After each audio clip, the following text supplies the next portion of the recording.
of frustration, full of despair. From years of hurt, disappointment, and relegation. Two British football fans have had enough.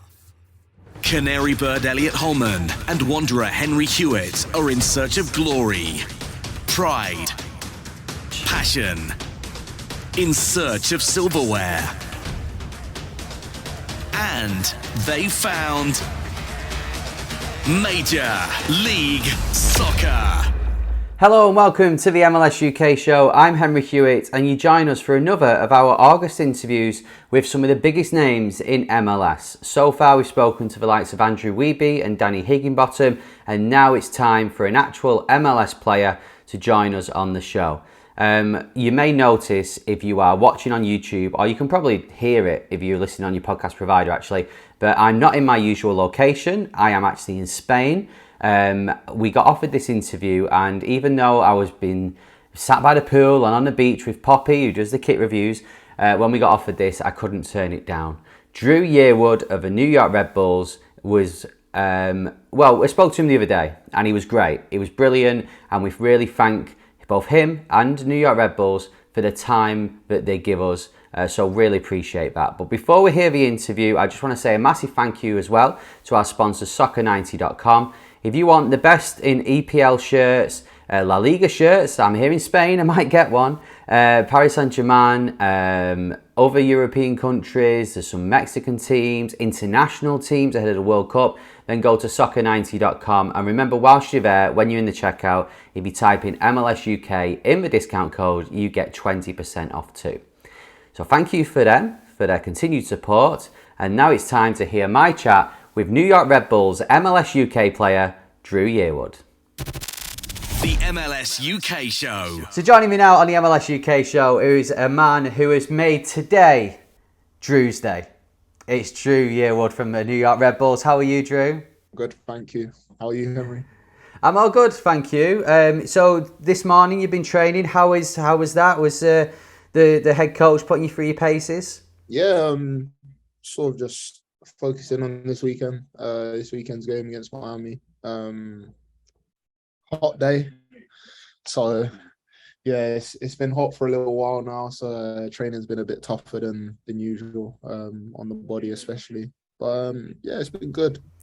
Have you adjusted yet to this summer season? I know obviously when you're in the UK we're more of a winter season kind of league, so have you adjusted to it yet? How do you find the difference? Yeah, this is the first year that I felt good, really. Sort of I've gone to places where it's been hotter than others, but yeah, I've played in Austin, Texas, and Miami, and they were probably the two hottest. And it's a different sort of heat. Some places and it's cold, and you sort of feel like you're back at home, so it's good.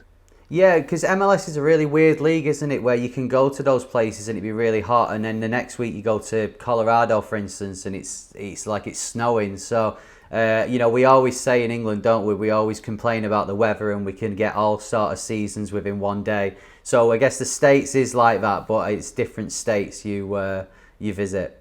Yeah, different states. Depends on time of year as well. I remember we sort of played. We played at home first few games. It was freezing.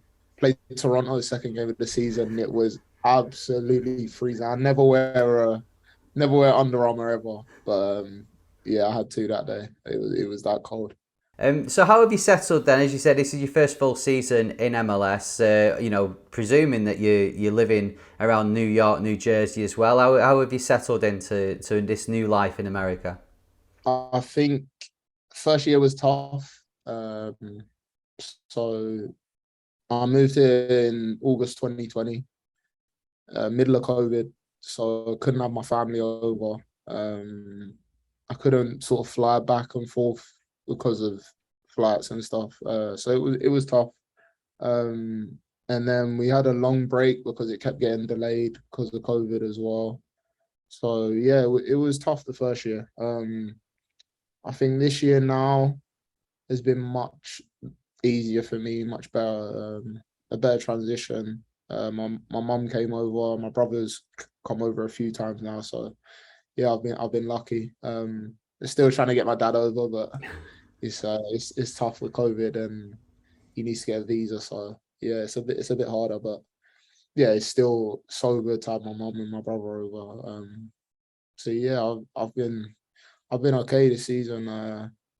Sort of just not performing the way I would have liked. At a high standard, but I still think I've had a good season so far. I've dealt with both my good days and bad days, which has been good. And yeah, I just want to get a good last stretch and push my team into the playoffs and go as far as we can. Well, we're going to talk a bit about some of the experiences you've had so far this season. But before we move on, I want to ask you: have you been asking your brother and your mum to bring anything over from the UK? Are there any foods or anything that you've been missing? I might get in trouble if I say, but let's just say my cupboard is stacked. Loads of custard creams, loads of bourbons. Nice. Well, you can take the guy out of England. You can't take England out of the guy. We've got to have the odd custard cream or bourbon every now and again. Yeah, I wouldn't tell the head coach though. Because of course, your head coach has lived in England. He has worked in England. Just a note on that. Have you had any? Have you noticed any similarities to the way he coaches compared to coaches you've had in the past? I had Thomas Frank, and he's more of a European coach. I think European coaches are sort of all pretty similar. I wouldn't say so much in Thomas had the high press, but I think the gaffer now is his high press is massive. I think that's something that he massively bases like his game on, his managerial style, whereas Thomas was more possession based. So yeah, I think that's the only difference. But yeah, in terms of like man management and stuff, is still the same. So look, watching you every week is, you're kind of a poster boy for what me and my co-host Elliot say about, footballers in the UK who are maybe not getting in the, not playing as many minutes as they'd like to in the Premier League or the Championship. We say go over to MLS. It's a great league, a great country, and you can really develop your career. You're a poster boy for that. Are you kind of saying to some guys back at home, you need to come out and experience this? Yeah, I've had the conversation with so many players as you can imagine. I think it's just been a weird time for football in general because of COVID again. So I think some people I've spoke to, like clubs don't have the money and things like that because they've had to take cuts. So yeah, people have asked me what's it like. Sort of only thing I would say to people is how well can you deal with without being with your family. I think that's a huge thing, and it's something that I've had to deal with. Something I've struggled with, and at the same time I've sort of relished because I had that time to develop as a man, and I think that's a good thing for me. But yeah, I think how much do you do about your family, and that's sort of the question I've asked so many people whenever they've asked me about the league. And then I think that's why they ain't come because family's so massive. But yeah, no, it is a good league. I think it's still growing and it will be huge. Say in 10 years, this league will be massive, especially with more teams coming as well. Yeah, exactly. And I think it's a very good point that you make there. And obviously, you're going off personal experience that a lot of people, a lot of fans especially, we don't think about that with footballers. We look at you guys and think of you as like robots where you can just go to play at the thousands of miles away and just be like that, play straight away and be at your best. So it's very interesting you make that point. Have you, because there's a few Brits in the New York Red Bulls squad, have you kind of been talking amongst each other, helping yourself through that? Yeah, of course. Yeah, Tom Edwards. I had to deal with him for a year. I had Ashley Fletcher as well for a little while. So yeah, two good friends of mine now. Didn't know him before.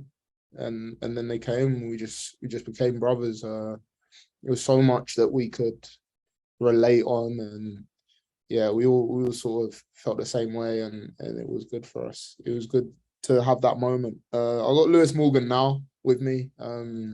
He's Scottish, but it's still like it's basically the same thing. So yeah, me and him get on well, and we relate on a lot of things. So yeah, it's good.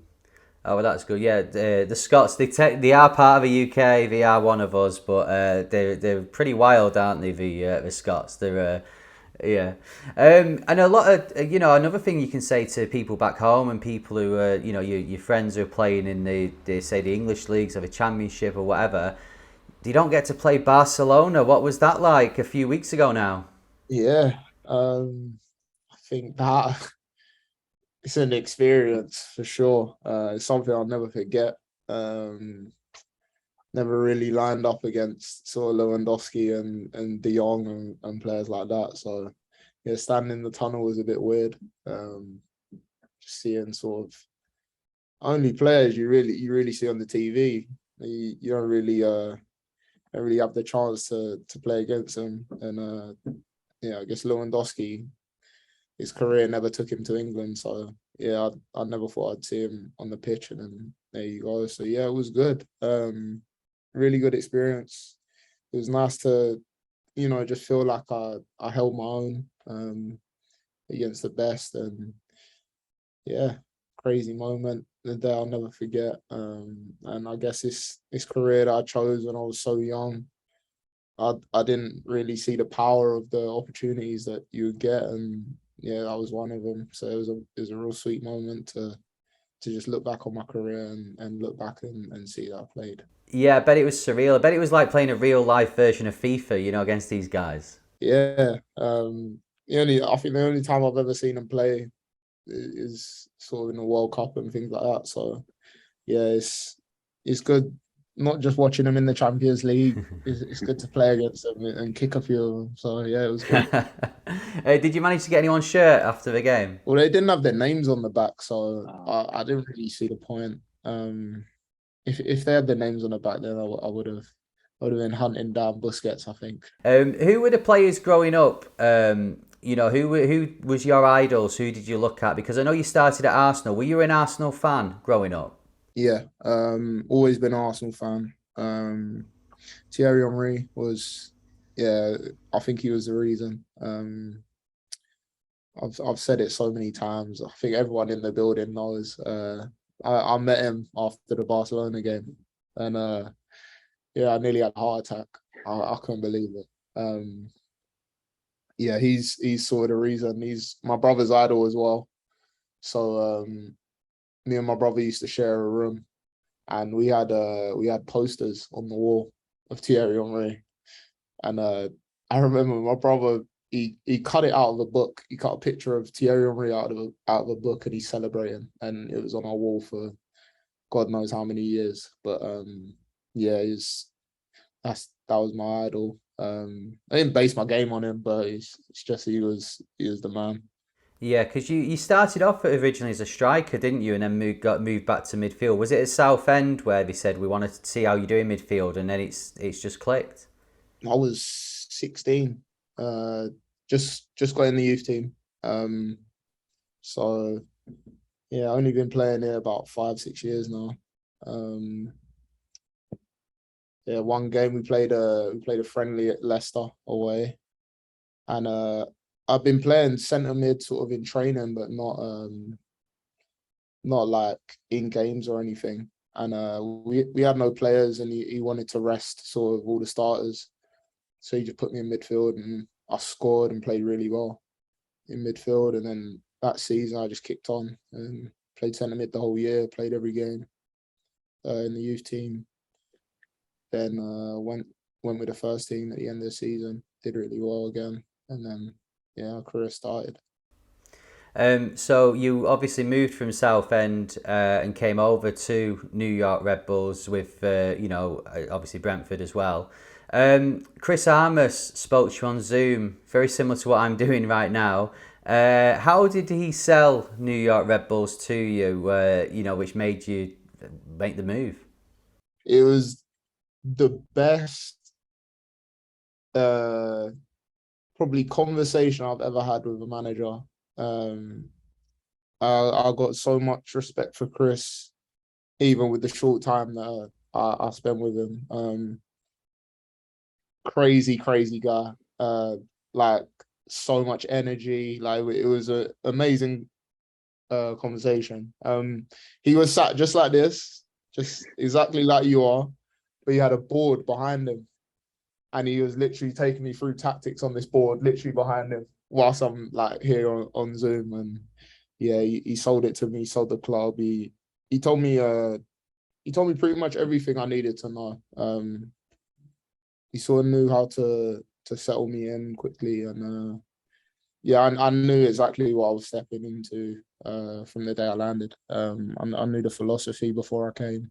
He literally told me everything on Zoom. It was about an hour conversation. It was good. So, did you have any thoughts on MLS before you joined? Did you see much of the play, or did you have any preconceptions that have actually been changed now because you've been playing in it?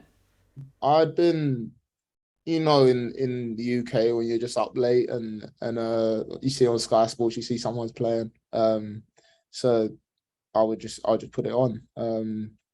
Not ever thinking I would end up in it, but you just flick it on, and you just watch for a little bit.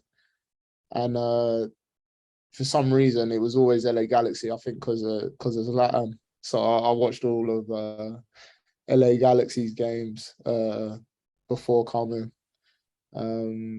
I watched a Red Bull game as well, just one.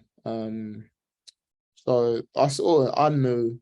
I followed sort of Thierry when he came across as well, of course. So yeah, you watch a little bit, but I didn't know sort of everything, but I knew a little bit. I had a little insight, which was good. Yeah, like I'm like you. I stay up late and watch it. The only difference is I'm now sat on Zoom to you. I'm not. I don't think I'm. Hey, if the Red Bulls want to pick me up in a few years, they're more than welcome. But I don't think that'll be happening. So the Red Bulls team at the moment, we spoke about the likes of Lewis Morgan before. You've had a good season, but a few mixed results here and there. How is the team looking going into this final stretch now? Is it all gun ho for the playoffs? Have you got any extra sort of motivations in the dressing room? Yeah, I think the main thing for us, obviously top four is a home tie in the playoffs, so that's something we want. In the last two seasons I've been here in the playoffs, both been away, and we've gone out first round both times. So we feel like a little bit if we play at home, got more chance of going through. I think for us now, sort of higher we finish, the more home ties we'll get, which is good. So yeah, that's sort of the aim for us. That's our little incentive for us. Keep getting these home games. And what's it like playing at the Red Bull Arena? It's a magnificent stadium. I mean, you've played in quite a few in MLS in your time, thinking back to Mercedes-Benz Stadium the other week, for example. What's it like playing at the Red Bull Arena, and how does it differ from sort of English crowds? Yeah, Red Bull Arena is gorgeous. The pitch is amazing as well. Probably best in the league. The pitch wise, there's literally no bubbles in it whatsoever. So yeah, nice. It's a good pitch. Fans are good. English fans, obviously, I don't think anyone can beat an English crowd. They just invested in the game. Whereas I guess American sports is a little different. It's a bit of an event for them, and it's more of a entertainment country, I guess. But it's still good fans. Our fans are good. We get a good crowd every game, which is good, and yeah, we've got a nice little following. Yeah, it is. When you see it on the TV, especially behind that goal to the right of the camera, they do look like there's a lot of energy there, and they really get behind you. Dru, just before you go, I want to ask about your personal goals for this season and the next few seasons. Have you got anything in mind? Have you got any goals that you're trying to attack at the moment? I don't. I've had this argument. I'm calling it an argument because I don't like setting long term goals in life. I like to live one day at a time because you never know when it's time, you know. So yeah, I've got my little short term goals. I've achieved a few. One was, of course, to chip in with a few goals. I got two at the minute. I want a few more. So I think I'm on my way. A few goals, few assists, and just to play as many games as possible. I want to hopefully try and reach 200 games sort of by next year this time. So yeah. Yeah, I'm thinking back to your goals, especially your first one, DC. Hey, Thierry would have been proud of that finish. So hopefully we can get a few more like that, especially before the end of the season. Yeah. Dru, thanks so much for joining us on the MLS UK show. I really appreciate it. It's great to see that a fellow Brit, a fellow Englishman is doing so well in MLS. Personally, I'm an Atlanta fan, so I don't wish you too much luck, but I do wish you all the luck going into the rest of the season. Thanks for joining us. Cheers, Henry. MLS UK show with Elliot Holman and Henry Hewitt. So there we go, that was my chat with Dru Yearwood of the New York Red Bulls. A massive thank you to Dru and also New York Red Bulls for helping organise that, and Dru for giving us his time. We really do appreciate it. If you enjoyed the episode, if you enjoyed the chat, you can listen back to all of our interviews so far this month, as well as in previous months as well. Don't forget, earlier this season we spoke to Liam Ridgewell and Ian Joy, which were great chats. We really learned so much, not only about them, but about MLS as well. That was around June time whilst I was on my honeymoon. So yeah, we've managed to fill both my honeymoon and Elliot's honeymoon this year with some great interviews. So if you listen on your podcast provider, you can check them out. Please subscribe. Please leave us a rating and a review as well. But if you are going to rate us, there's one rule and one rule only. 5 stars. LA Galaxy style, that's what we're after. If you're watching on YouTube, please also like the video, subscribe to the channel and click the notifications bell as well, because that really helps us out. So that's not it for our month of interviews. We will be back, me and Elliot, very, very soon. But before we are, and now Elliot has returned from his honeymoon, so I thought, wait, we can't have him just, rest even more until the first episode. We need to get him back to work. So we were kindly offered an interview with Philadelphia Union's Jack Elliott. Now, if you don't know, that Elliot Holman, his middle name is Jack. So it will be Elliot Jack interviewing Jack Elliott. Can't wait to hear what happens there. Can't wait to hear how many times that Elliot points that out to Jack, but also so we can learn about Philadelphia Union and his life in the US as well. So stay tuned for that. We'll be posting it on our socials at MLS UK Show when it is released. But if you subscribe to us on both YouTube and your podcast provider, you'll know anyway.